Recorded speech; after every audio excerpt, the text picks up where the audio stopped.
rise. Commissioner Arner, if you may lead us in the prayer and pledge. Father, thank you for each body, mind, and heart of those participating in this meeting, as well as the lives we will encounter afterwards. Strengthen our confidence in who you have made us to be. I believe that you will guide us in this meeting so that the positive results can be seen days, months, and even years after today. Amen. I pledge allegiance to the flag of the United States of America and to the republic for which it stands, one nation, under God, indivisible, with liberty and justice for all.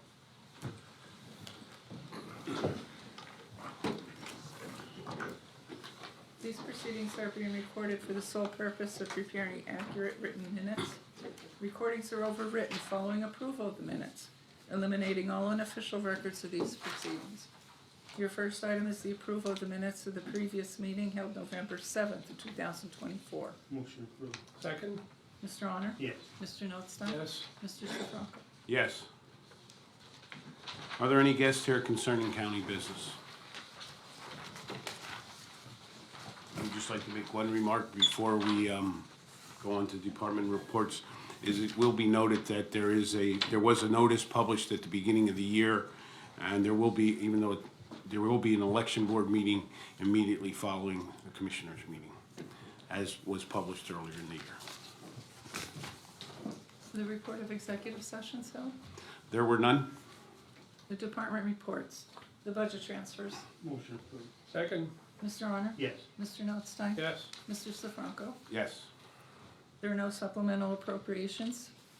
Expenditures, approval of check numbers 246968 through 247477 for expenditures to the general fund clearing account totaling $1,424,338.87. Motion approved.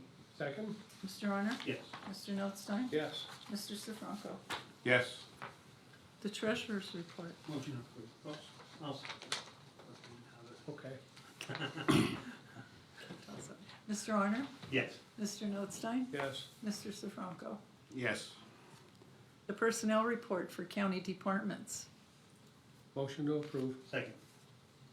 Mr. Honor? Yes. Mr. Notstein? Yes. Mr. Sifranco? Yes. The acknowledgements for courts and row offices. Motion to acknowledge. Second. Mr. Honor? Yes. Mr. Notstein? Yes. Mr. Sifranco? Yes. Correspondence was received as listed. Copies will be made available to the press upon request. Advertising. Item number 24-523, Carbon County Home Hull Repair Program. Motion to approve. Second. Mr. Honor? Yes. Mr. Notstein? Yes. Mr. Sifranco? Yes. Children and Youth.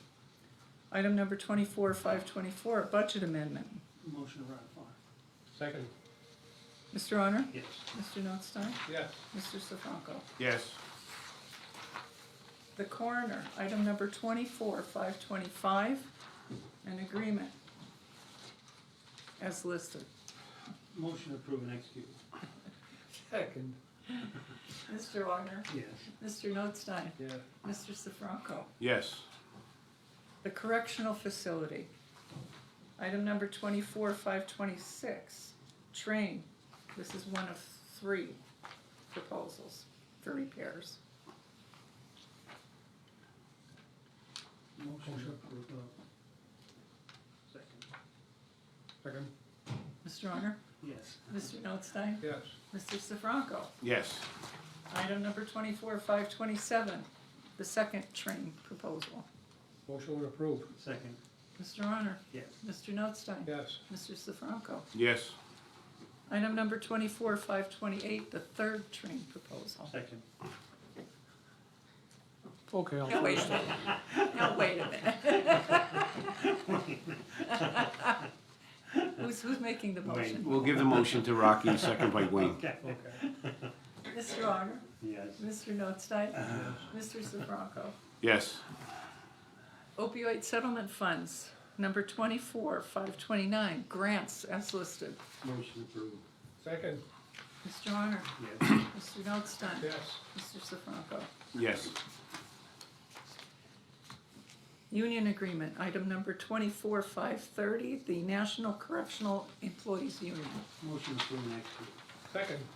Mr. Honor? Yes. Mr. Notstein? Yes. Mr. Sifranco? Yes.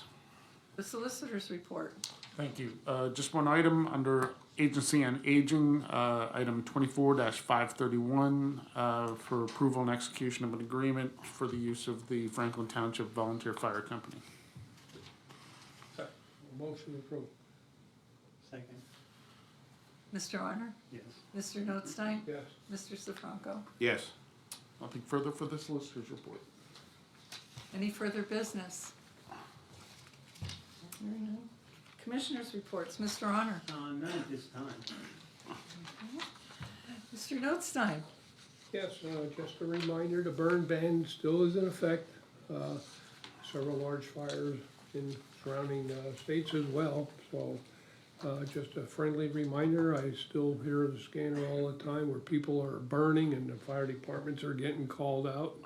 Windy, dry days, that little bit of rain certainly did not help a whole lot. And with whatever we got, wind blew it, all the moisture away already, so it's still extremely hazardous out there, so no burning whatsoever. The other thing, I wanna just thank all those that turned out for the Veterans Parade this past Sunday in Lansford. It was a very nice parade. It's good, very good turnout, I thought, and next year it will be in Lee Heights. So thank you for attending any of the programs that were out there in various communities. Thank you for attending and honoring our vets. That's all I have. Mr. Sifranco? Two things. One is there was a meeting on October 29th. It was a special meeting that was to set salaries.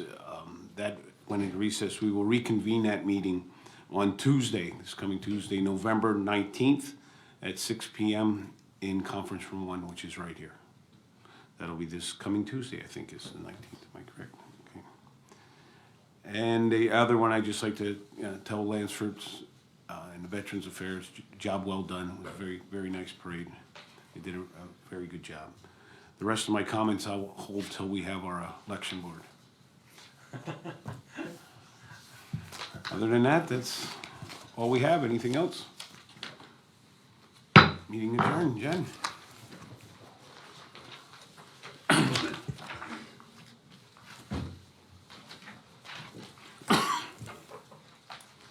As you're aware, it's a required meeting that we have advertised, and we're having agenda. As far as the agenda goes, currently we are doing a canvass that we voted and agreed to on Friday. It should be noted since, not Friday, yeah, Friday, last Friday, am I correct? Yes. Friday, yes, Friday. Dates are running together. It should be noted that since that time, we have received notification from the Department of State that as a result of the 0.5% margin, it has triggered a mandatory recount under state law between the senatorial candidates Robert Casey, who is currently at 48.5%, and David McCormick, who is at 48.9%. That triggers an automatic recount. So I don't know if any of my fellow commissioners have any comment on that, or Jen, if you want to add to that. I'm overwhelmed. I can't really say anything. Right now, we've had challenges and stuff like that we're going through with the provisionals, but we're moving ahead. When will the recount start? Well, that was my question for you guys. But we're, the provisionals are going in today to do tabulator. After that's done, we can automatically start. Because it has to be done before the 26th of November. Correct. And I know it can't start no later than November 20th, right? Right. I see absolutely no reason as soon as you're ready to Yeah, start. we're gonna start it immediately.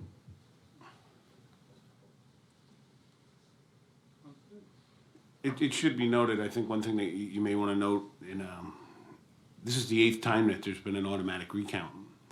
And I'll just give you some numbers from the previous ones, is the last time there was a recount in 2022, it cost over $1 million, $1,052,000.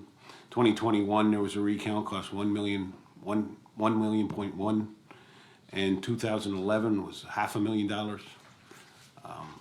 when you hear us go on about how things need to change and what is done there, just so you know, those candidates do not pay for that. I think you need to be aware of that. This taxpayer pays for that recount. Now, had it been above that 1% of a half a percentage, then the candidate would have to pay for that recount if they're requesting it. So this is a recount that is paid for by you, the taxpayer. And I'll gladly, I think I can let you have that. Let you have this copy of that, but that is a little frustrating that, you know, these are some of the guidelines we all have to fall within and be done. I know currently, so you know, the recount will take place by a scanner. I think we've all agreed to that it will be scanned.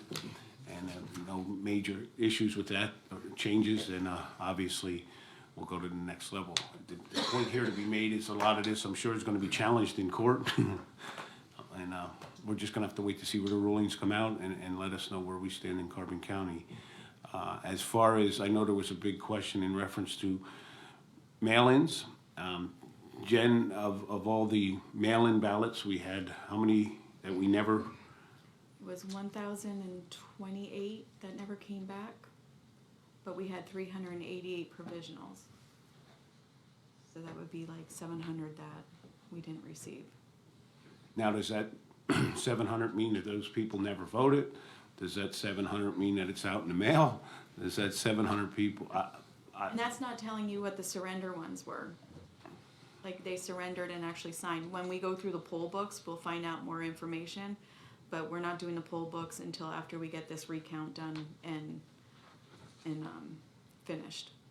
Yeah, because I think there was probably a lot of people that, if they got it late, They they brought were it. gonna send it on Saturday because they figured it wasn't gonna be back, so I would anticipate that there's a lot that brought it back. Yes. But I think one of the things, like when we went over some of the ballots like yesterday, the state has to like make it a little bit easier, you know. And we discussed about like how there should be boxes that you check off, that everything gets checked off, because, for instance, there's 2 addresses on it, that you have to put your address on one side and you have to put your address on the other side. And I mean, the simple thing of just saying Sam, or is it, A little box there too, Yeah, just it- check it it- off they- that they it's the have to same as make it a above or little- something. and we can turn people away just because one of them boxes weren't checked, you know what I Right. mean? And that was one of the challenges. Yeah, and then we wind up telling the voters that they're filling it out wrong. So I don't wanna say we're babysitting, but it gotta make it easier for the voters that their vote does count. And I think none of us, we all said, well, you turned it in, you should be able to vote unless there's really something wrong with the ballot. And they just have to make it easier, like way easier. And it can be, just by having a couple of them check boxes. And when you sign your name down at the bottom, say, did you check the 5 checks off? You know, and it's very simple, but they just make it so hard. You have the one address over here, then you gotta transfer it over to here. That's dumb. Plus the voter signature and the affidavit signature, the person's signing it both times, and then if they don't date it, that was a challenge. Yeah, yeah. Again, this week, Department of State was contacted on a question, and what do they say? Talk to your solicitor. They do not have the answers themselves, there is nothing cut and dry, and those people gotta get their act together at the state level. And that's what was frustrating for the election bureau, because we literally would ask them questions and they would say, well, this county does this, but this county does this. There was no straight answer, and all of the counties feel the same way that I do. That we just want something, everybody do the same exact thing, so that we can, you know, move forward and fix things. But there's no straight answers, there's nothing, so. Yeah, I don't mind being called on to make those interpretations and make those calls, but it might differ from any of the other 66 counties too, and that's a failure of the Department of State.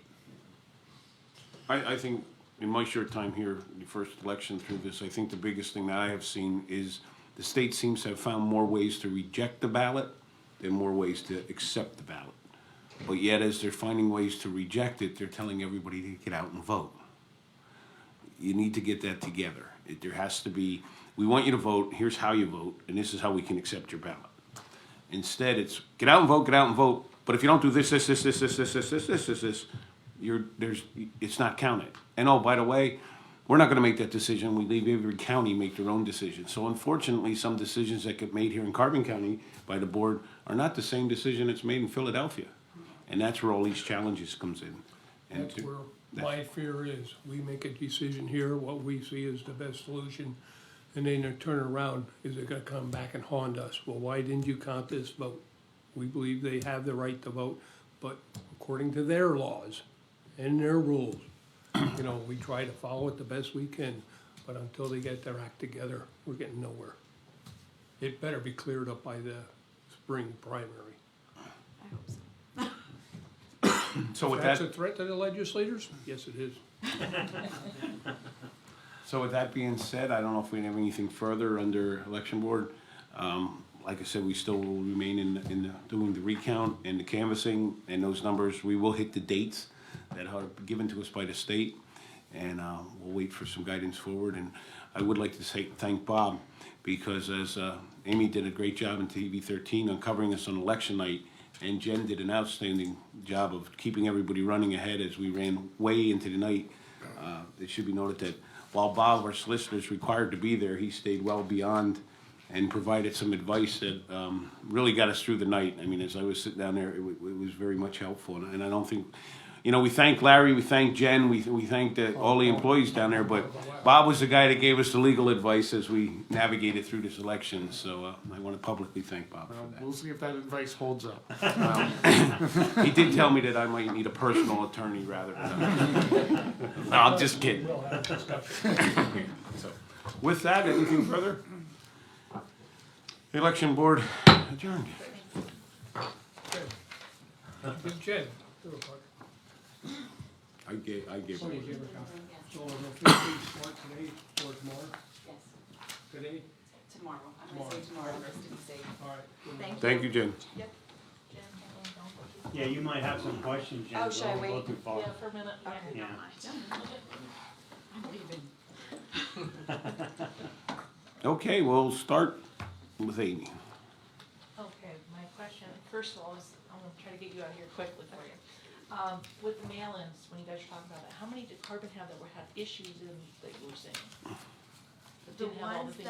the ones that were, somewhere else that we couldn't, they were sent, first of all, let's just state, we sent them out on our deadline when we had to. We actually were before the deadline, because it's 48 hours after the deadline that we can send them out. So we sent them out a day before.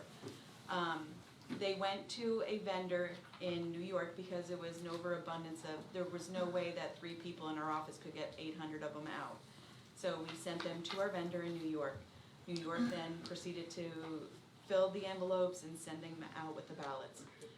They didn't sometimes receive them, and there's a lot of people that didn't receive their ballots, and there's a lot that did receive their ballots. So we had an overabundance number of people coming in trying to do emergency ballots. And what we were doing, at first we started doing emergency ballots because people were coming in and saying that they were going on vacation, they were doing this, they were doing that. Then we started to cancel and replace those ballots. So there might be somebody that received their ballot on Saturday or Sunday, but it was canceled and voided, it's dead. So those were the issues that we had with that, and plus, we just received probably 10 ballots in yesterday and today that were either sent back that the address was wrong. That's another thing.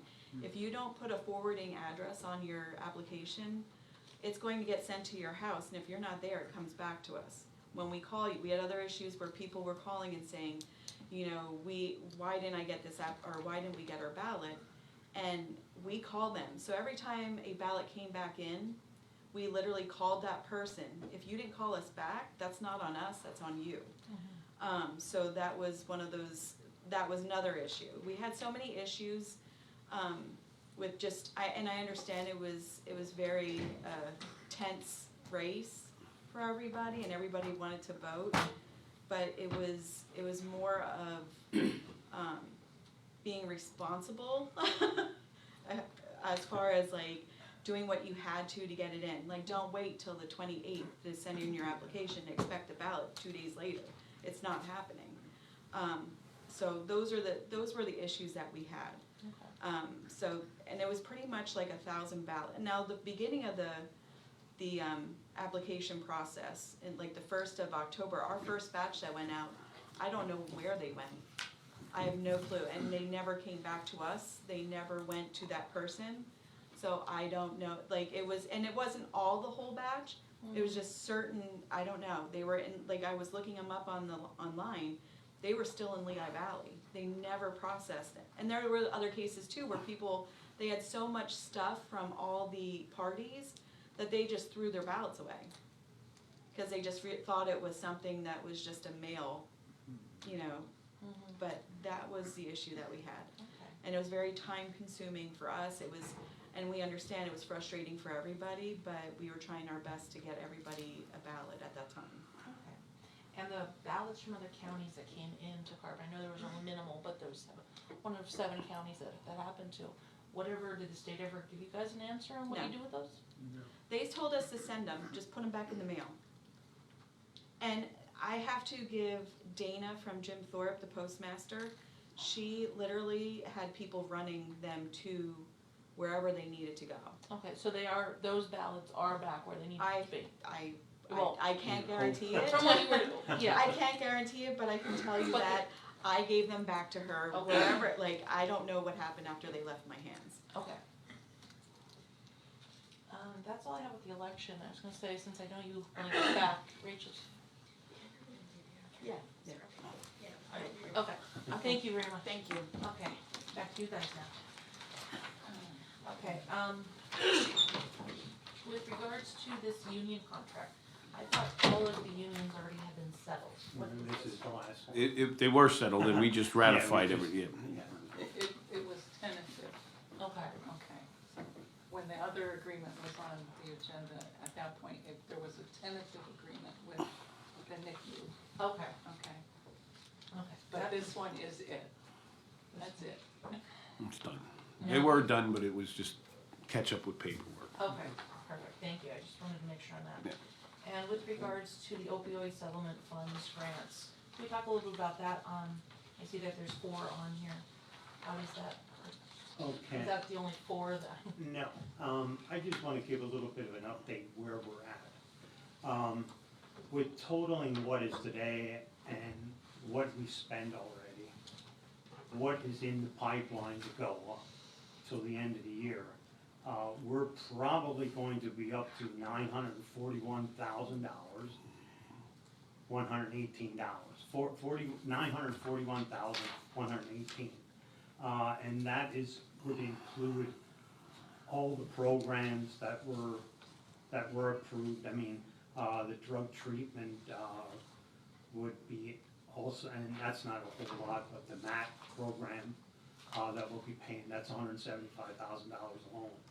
And I think the point that I wanna make of this, we've spent a lot of money, or we're, putting a lot of money out to services or advertising and what we're doing. And it is a lot of money, it's close to $1 million. And that's what we had to have expended by the end of the year. But people have to realize, we've been trying, this is sort of like our kickoff year to get everything done. And in December, we're gonna get $560,000. And then that is gonna continue for 14 years at $500,000. So we will not have $1 million to spend next year, you know, and we've been trying to get it out to every avenue. So I think that's gonna be one of our biggest things for next year, is to figure out where we're gonna use the 500,000. You know, we're not gonna, and this was money that was collected since we were getting it. You know, we've been, you know, spending some here and there, but not large amounts. But now we're getting these large amounts, and hopefully by December, like next week, we'll probably have more that are gonna be okayed, and our total will be up to that. I mean, that's what I'm figuring, at $941,000 we're up to, out of the 1 million that we got so far. So, and that's what I think the thing is, everybody thinks, wow, we got $1 million, but next year we're not gonna, you know, so we're gonna have to make decisions, and there was a lot of them here, there are people put in the schools, in fact, we got one from the school, yesterday afternoon, that they actually want a little bit more money than what we were gonna give them. And that's a decision that we're gonna have to do if we wanna do that. And, I don't know what to tell you from there. It's just like next year, it's gonna be altogether different than these last couple months. So everybody that comes grabbing, it's gonna be harder. And all these are opiate related, you know, and that's the trouble with it. I think we get a lot of applications, and I go back to it again. If you're doing 9 people, and 3 of them are alcohol, 3 of them are mental, and 3 of them are opiate, you're only getting a third of the money. You know, and everybody thinks that if they have a program and it says drug and alcohol, they think that they can use 100% of that, and they can't. It has to be opiate use. And we've been reviewing all of these, all along. And, I mean, we've been going off of Exhibit E, we've had, you know, drug and alcohol review, and they're actually on the, committees, meetings that they have all the time, what's being passed and what's not. And I think yesterday we had a question even from, our financial advisor, and we can use only the interest off of the money to pay for his salaries. And I think you can only use up to 3% of what you're getting. So that's very limited. I mean, like to have somebody do the administration for us, we probably maybe 8,000. You know, it's not that much, but I just wanna, you know, that's where we're at. I mean, that's what's calculated in so far. So we're pretty close to where we're at the limit of where we're giving money. And I just have to go back to it again. I don't know if anybody's seen the commercial that we have and some of the advertising that we have. And what we're trying to do is get out to everybody. You know, the schools are gonna have events at night that, you know, when the kids are at school, they have the event there, and then maybe a day or two later it's gonna be. And the way I understand with this Chris Herring, when I talked to them the other day, the parents have a lot of questions when the kids come home, and they want answers at night, so that's how that's gonna build up to that. And ever since I've been involved in this, and I keep saying it again, it's been education, and I think we've been in education and trying to find information, because even some of these things, like if we don't approve things for the coroner to do the blood testing, how are we gonna know who is on opiates? You know what I mean? So there's little things that I think we're standing for, that it's the best interest in the county. And I don't know if the other commissioners have anything to say about it, but. Well, the only thing I think that's gotta be understood by everyone is, the county received large amount of opioid settlement money over the last 2 years. When that money came in, there were many ideas out there, many ways to spend it, but the money wasn't getting spent. It wasn't being used. So the board here sat down and decided we'd come up with a grant application. We'd begin providing mini grants, larger grants, and apply for it, and a wait process of how to go through that. And we left people who were interested in getting the money, as Commissioner Arner has said, back out into the community. So all 3 commissioners got together along with our county administrator. We got a grant application together, and it came out, and this is what those grants have been weighed, meet the Exhibit E, and have been approved by the commissioners. Now, the point to be made here, and this is where Commissioner Arner will tell you that all these grants are a 1-year grant. Nobody here is getting that same money again next year or the year after or the year after or the year after. It is a 1-year grant. Are they free to apply for grants again next year? Absolutely. The point is, I think when you hear everyone says, well, why didn't you use it here? Why didn't you use it? This money needed to be expended by the end of this year. And that's the point here. So when you hear people say, well, why didn't we get this money for that? And we're looking to go for, because we need it, we needed to get this money out the door this year. Because if we didn't, next year's money doesn't come. They take what we don't spend. It's not that you don't get it. They just deduct that from whatever's left in your balance. And that's how the settlement works. So if they give you $500,000 to spend and we spend $450, next year we don't get $500,000. We get $50,000 less. And that's kind of how it's set up, and nobody knows where that goes. So it sounds crazy, like, you know, they're saying, here's this money, spend it, and that's like, but then here's how you have to spend it. Well, we could all think of great ideas, and you know, I mean, you know, Commissioner Nostein has come up with many ideas that we'd like to do, but it doesn't kind of fit always in Exhibit E. So we gotta make sure that we're still gonna get that money, and that's, I think, where a lot of people are, and that's what we're trying to say here, a lot of people are not misinformed, but not fully aware of how that looks down the road. So just because, and if is the commissioner saying that we'd never not enter into something that you may get the grant for 2 years? No, we never said any of that. We just simply said we needed to get this money out before December, or you're not getting that amount of money next year.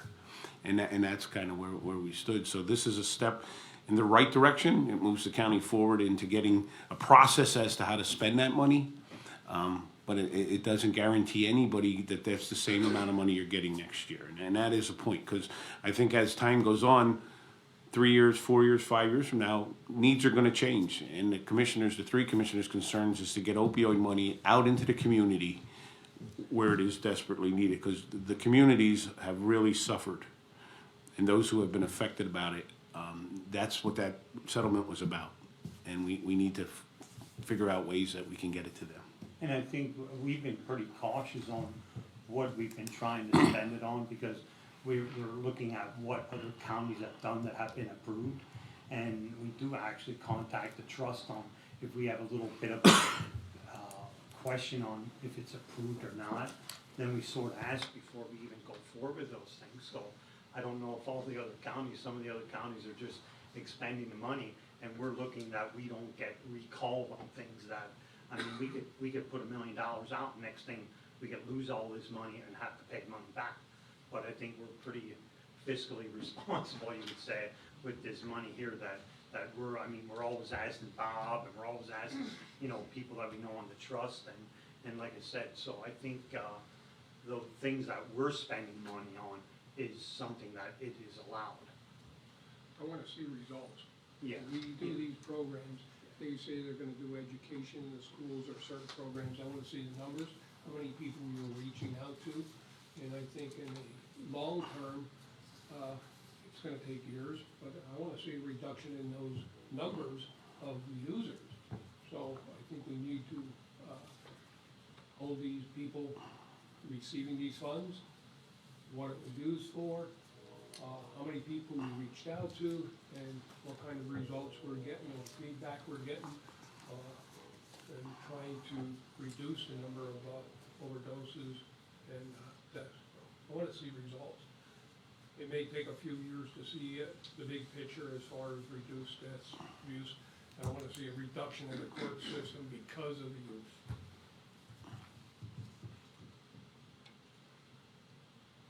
And just one last question in regards to the opioid settlement. So this is the first round of grants, or are you guys just continuing on? or- It's just, it's an ongoing process. Okay, It's an ongoing process. We're not gonna sit here, I mean, you can, contact Ellie, and, she sends out the grant applications, and then you apply, and then it gets passed around, and the commissioners weight it, and then we run it by the solicitor, make sure that he feels it fits the Exhibit E, and then, and not that can't be challenged, because, we're all out on the limb there, but we do a lot, more research than most people realize. that's all I have then, thank you, gentlemen. Thank you. Okay, still a few on the opioids. So you said you're getting 500,000 in December, 560,000. 560,000. Okay, so are you guys gonna kind of start? I guess how quickly will you start rewarding grants again? Well, I think that, that money, I think, has to be expended by June. So we're gonna have to start thinking about that towards the end of the year or in January, what we wanna do with it. And it all depends what somebody puts in for. Somebody could have a rehab center somewhere that would need money, or, I don't know what they're gonna come up with. But I think anybody can fill out the application, and if you, don't fill it out, you're not gonna have the opportunity. So even if you don't think it could be, or it's within opiate, just send it in, and maybe you might even put in for 20,000, maybe we can only give you 8, at least you'd get 8. It doesn't mean that you're gonna get the total that you're asking for, but if we don't get applications, and that's what we're looking for, because we have to have ideas to use this money for. I mean, and I think, I don't know, with some of the programs that we wanna do within the county, it costs an annual fee. And sometimes these annual fees are over top of this 500,000 we're getting a year. But that's what I said, we wanna encourage everybody that's even whatever opiate related, just to send in for an application and send it to us. And then in regards to the like specific grants that you were awarding with these, can you kind of just get into briefly, but specifically on these ones, why you guys chose those grants or those programs? Well, one, and I'll hit the ones the coroner. The coroner's office, anyone who knows the coroner's office, there needs to be an investment made there. This grant helps cut down on time costs. A whole bunch of stuff works into this and fits into it. And it's an investment that, and I'm not gonna sit here and lie, that the county budget is extremely tight, tighter than I would like to be. We're working on straightening that out as a board, and that takes time. But along those lines, there's money here that we can invest that does not come directly. This doesn't come at all from the taxpayer. So that's an $85,000 investment that we can put into the coroner's office that does not come out of the tax rolls. And this piece of equipment, correct me if I'm wrong, but detects 29 different types of drugs in it. So, and it will reduce the cost of sending that out to other facilities for the testing.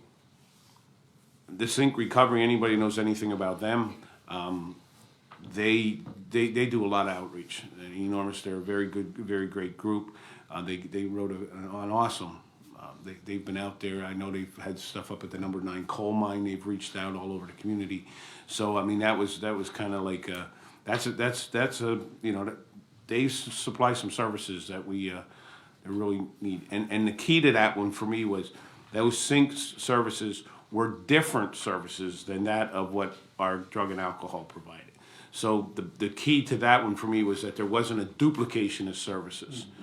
And I want to make that perfectly clear, because I'm sure some people are going to say you're paying for duplication of services here, and we've made perfectly clear that those two were different, that you weren't duplicating it. And I don't know if anybody else wants to comment on that. No, I think the one, and that was a request from the school, Panther Valley and Lehigh, to have that case manager within the school. And probably if something like that happens in those schools, the other schools will probably be asking for it also in the future. So that's gonna be one of our decisions, what we wanna do with the money next year. And I think a lot of it is just, like Carbon Monroe Pike, they run short on money. I mean, they're out of money by December to help people, and then what do you do with the people then? You know, they're already in programs, so, and we looked at all these, it's something that I think we all felt very strong on, that we should continue some of this stuff, or the programs. Okay. So you mentioned this could also then be, or well, is a savings for the budget then, that otherwise this would have to come out of? Well, sure. I mean, first of all, I mean, we can't, I don't want it to be said that we're taking opioid money to cost save, because that's not, what I'm saying is there's needs that other departments have, that the only way to fulfill those needs and move forward would be to raise taxes. And if this can offset that, and that's why you go for grants. And you know, the difference between this money and grant money, should be noted, is when you get a grant from the state, well, that's great, but there's no tree out in Harrisburg that they go out and pick the money off. It's actually taxpayers' money that you're getting in a grant. This is a settlement money. This is coming from private companies. This is not coming from the taxpayer. So that is being invested back into what the taxpayers, and what has strained the taxpayers in providing those services. So it's not that we're taking to balance budgets. That's not happening. This is above and beyond the budget that we would normally probably not have been able to afford to do without this settlement money. Yeah, because we actually even, I mean, some of these, and I don't know which, you know, with CMP that's gonna go in, but we always wanted to enhance the prison a little bit more on recovery, you know, programs. And this is probably one of them that's going there, you know, to help people get out of prison and get on their feet. So, and if we don't fund this, you know, is this recidivism gonna keep continuing? I mean, we're trying to cut down on people coming back into prison. Okay, Okay, last question on this. The prevention case manager that you're talking about for the school, so are they, I guess, dealing specifically with opiates then, or is this just covering part of their? Well, I don't know if we can really say what their request is, because it has to do with maybe issues with the children in the school. So I don't really wanna comment too much on that, but there is a need for that, and, you know, you look at the children that are in the school, their parents could be in our prison, so they need help somewhere along the line, and I don't know what their issues are, but that was requested by the schools. And I think we were told not to really comment much on that, But I will say this, if there's other schools, districts, obviously, that see the need for that, they should reach out to CMP so that we could help fund that. I mean, you see in the paper every day that school districts are looking to add some type of support or guidance, and it just costs more. So when you look at what you're getting here for that, it does make, I'm all in favor of investing back in the children in school. I don't care if it's from kindergarten all the way up through, I mean, that's where it's, we gotta take care of our youth. If we don't take care of our youth, we're in trouble. Okay, and then back to the election. I mean, you guys were saying that this was, you know, issues with the state, obviously, but I guess what would you guys like to see happen differently in the future? Some, Or what do you I mean, want? yeah, kind of what you guys want. Like, are you just saying you want, like, if you want, like, it seems like you want specific guidelines to be there, like a general, this is what should happen. Is that kind of what you guys are saying? uniformity and guidance, yeah. I would say. While I respect the fact that every county has the right to have their election and hold their election as they see fit, there needs to be some uniformity and guidance. For instance, if someone fills out someone has a P.O. box, I'll give you an example. And that's their P.O. box, and we have many of that in Carbon County, because and their physical address isn't there, but their P.O. box address is there, but on the next envelope, their physical address is there. So if we have their physical address and a P.O. box, do you count that ballot or don't you? Well, you can't answer it either, can you? And the Call thing the is, Department of State. yeah, And I'm just giving you an example. So what you're doing is you're saying it's not fair for people who live in, Albrightsville's a great example of that. It's just one. I mean, but Albrightsville, people are filling out, here's your P.O. box, and down here's your physical address with your P.O. box. But if you didn't have it matching, do they match? Well, technically, yes, because the P.O. box is the same, but you didn't put your address up there. So you could throw that ballot out. This board decided not to, because as long as you had your physical address in your P.O. box and that was all filled out, we elected to count that, because your vote counts. But some areas could just say, well, they didn't fill the top out like they did over here, and we're throwing that ballot out.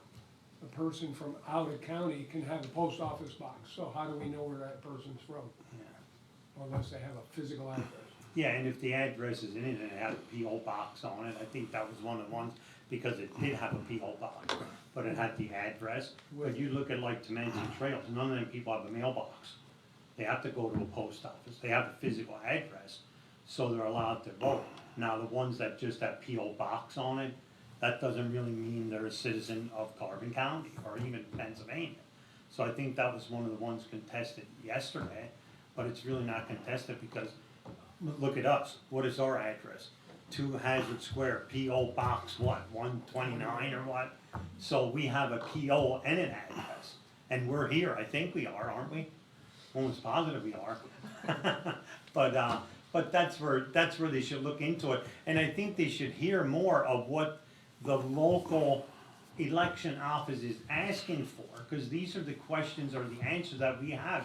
Yes, P.O. Box is all right with your address, because they don't deliver it physically to your house. So you do have it delivered to a P.O. box. But that's one of the things, you should have both of them on there like we do, we send things. But there's like little things in it, and if there's not a signature, then if you're gonna segregate it, count it. And if there's another issue with the signature, segregate it, count it. So you have 2 different piles, And if there's a lawsuit, then they'll say, oh, okay, the ones with no signature are all right, and the ones with this is all right, but there's never any determination on what is wrong that might come up in a lawsuit that could go into the county. I mean, they could come on and say, okay, so what, this person did not sign, you know, the judge of elections, one didn't sign it, so does that really mean the person wasn't there and voted? You know what I mean? It's like there's nothing, you know, there's nothing in stone. And like I said, Bob can attest for this, when we called, what was that, on Monday? To the elections, to the, Yeah, to the Yeah. son, yeah, I didn't get no answer, and it was like, I don't know, it's like they just don't, and it's everybody, it doesn't matter, we called, they called, it's not a Democrat or, you know, it's a Democrat or Republican thing, it's like, why don't you just make the system a little bit easier, you know, and it's like, And in defense of our election workers, and then, because we could go on all day about this, trust me, I mean, I could.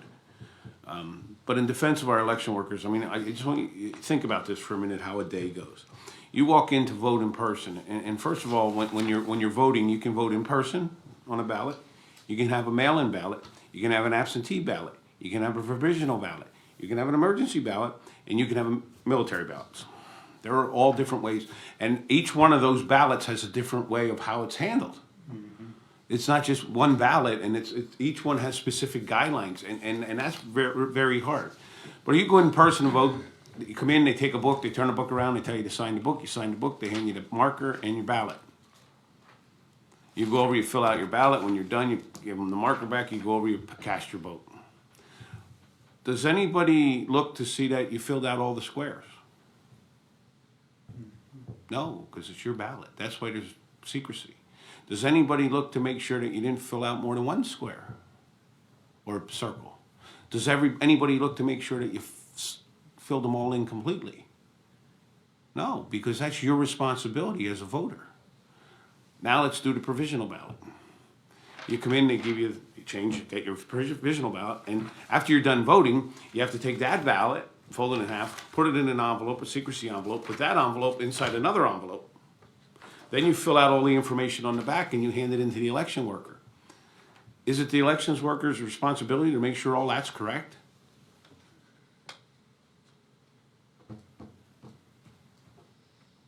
Because some of our election workers, I don't know where Mr. Arner lives. I'm assuming he filled it out correctly. I didn't have to check the person who voted in person's ballot to make sure they did it correctly. Why am I checking his? But then that comes back to the election board. What are you going to do with those that didn't vote? Well, I mean, there is responsibility that goes to voters too. And to try to blame or say, well, your election workers need, I'm telling you, when you get busy like that, it's like you're asking me to sign a back of a ballot that everything up here was true. So those are the things that need to change, and there needs to be and can that be changed? Yes. It just, you got to be willing to change it, and I'm not so sure they're willing to. That's my problem. That's all I have. Good enough. Meeting was quick. Press conference was longer. More answers